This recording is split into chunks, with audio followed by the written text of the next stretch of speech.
On Sunday night, my boat sank in the lake. The news declared me dead. 2 days later, when I quietly returned to my apartment, my fiancé was setting my locker files and suitcase outside. And what he said next froze my soul. On Sunday night, my boat sank in the lake. The news declared me dead. My name is Eloan Hartley.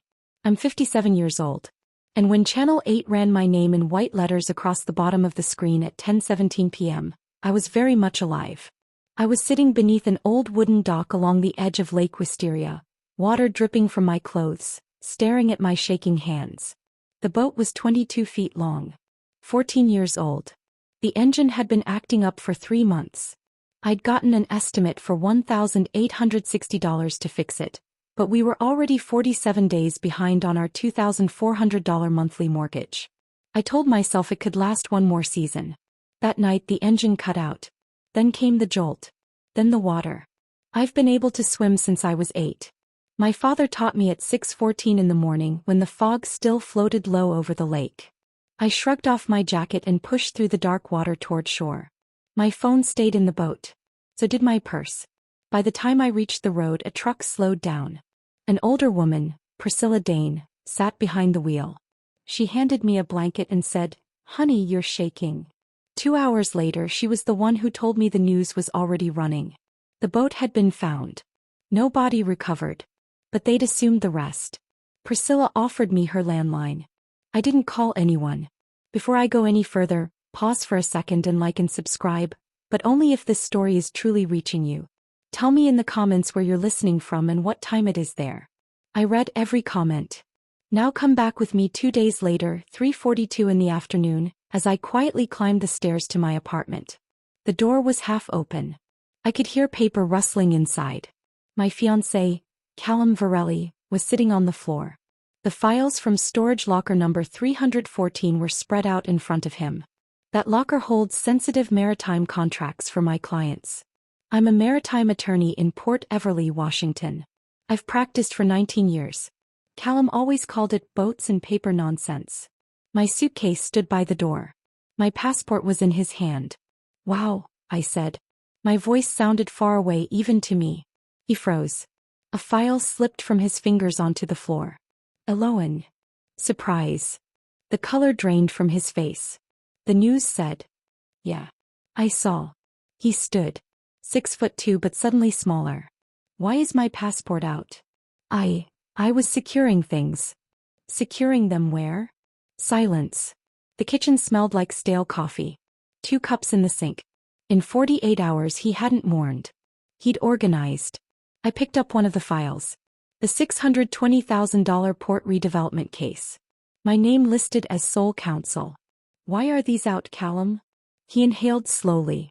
"Because I needed to understand what I'm entitled to." That sentence. Entitled to what? Half. We were getting married in 11 weeks. The sound of water filled my ears again. We'd met 3 years earlier. He was 41. I was 54. He ran a landscaping business out of a 480-square-foot office downtown. He was charming, gentle, never mentioned our age gap. The first year he took me to Costco and said, "You work too hard." He bought lavender candles for $17.99. The second year he suggested putting his name on my lease. "We're building something," he said. I didn't. The third year at Thanksgiving he joked to my brothers, "Eloan's good with paperwork. Real money people make moves." Everyone laughed.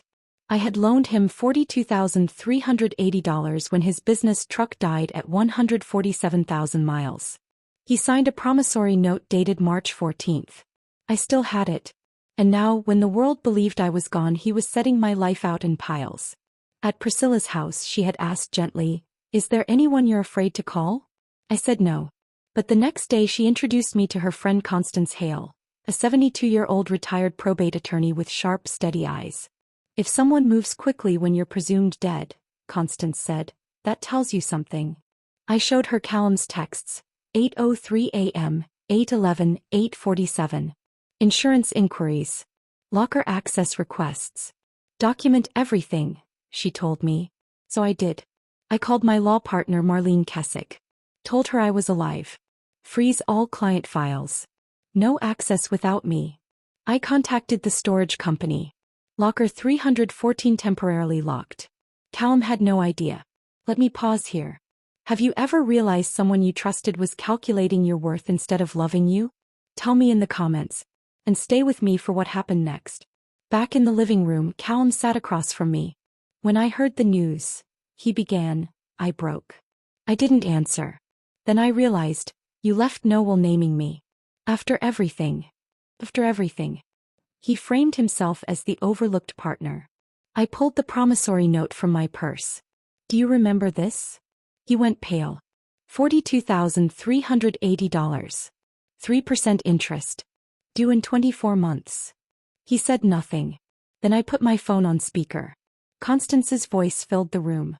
Mr. Varelli, any attempt to access Ms. Hartley's professional files constitutes breach of confidentiality under RCW 5.60.060. Silence pressed in. You went to a lawyer? He asked. I went to someone who doesn't confuse grief with opportunity. He grabbed the back of a chair like he might fall. Were you planning to sell my passport too? I thought you were gone, he whispered. I held his gaze. You didn't mourn. You inventoried. The words hung there. 3 weeks later the engagement ended.